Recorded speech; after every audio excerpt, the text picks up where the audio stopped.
Hello everyone! Here I am again. So today is andito kami sa Baguio at pauwi na kami ng Manila. At andito kami ngayon sa Solid North na terminal kung saan makikita sa harap ng SM Baguio at meron na din silang own comfort room kung gusto mo mag-CR. At ang CR pala nila ay malinis at meron na ring mga complete package na necessities like soap and also paper towel if you want one. Tapos, sobrang linis ng CR nila at mabango pa. At yan yung nasa loob ng bus. Yung amount pala na nabayaran namin is nasa mga around 1,900 pesos kasi 950 per pack. So, 2 packs kami, ako at si Pampoy. So, yan pala si Pampoy, ang aking may love na mahilig sa tong its. Yes, yan tong its talaga ang kanyang libangan. So, tinatry ko i-demo yung upuan ng luxury kasi luxury yung ticket na napili namin.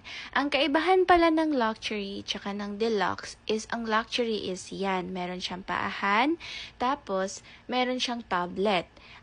Tapos, meron din siyang saksakan ng charger sa gilid ng upuan.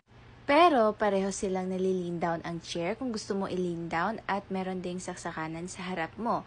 Pero, careful ka sa pag-lean down kasi minsan may tao sa likod mo at hindi ka basta-basta mag-lean down kasi dapat magpapaalam ka muna sa likod mo kung gusto ba nilang naka-lean down yung chair sa harap nila. Pero mostly kasi for respect lang, wag na lang natin i-lean down para ma-comfortable din yung mga tao na nasa likod natin. So yan, ninanamnam ko muna yung pag-tutour ko sa bus kasi kami palang halos dalawa ni Pampoy dito sa bus. So yan pala ang itsura ng tablet pag na-open na siya. Meron siyang mga games, iba-ibang kinds ng games ang makikita ninyo. At ang nakagandahan din dito ay meron silang attendant. Kung may concern ka or need ka ng help, andyan sila mag-a-assist sa'yo. Tapos, meron din siyang pa-freebie na snacks sa biyahe. At yan, paalis na ang bus.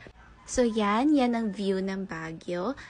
Mga nasa around 1:30 p.m. na to, pero yes, foggy pa rin siya. And worth it talaga puntahan ng Baguio para kang nasa ibang bansa na kasi malamig. Tapos yung environment pa nila is different sa Manila. Para kang nasa Korea. Yan yung view, nasa na kami, papuntang Manila na. At yes, I hope soon na kayo din makapunta din sa Baguio if you want. So yan lang. Thank you. Bye-bye. See you for my next video.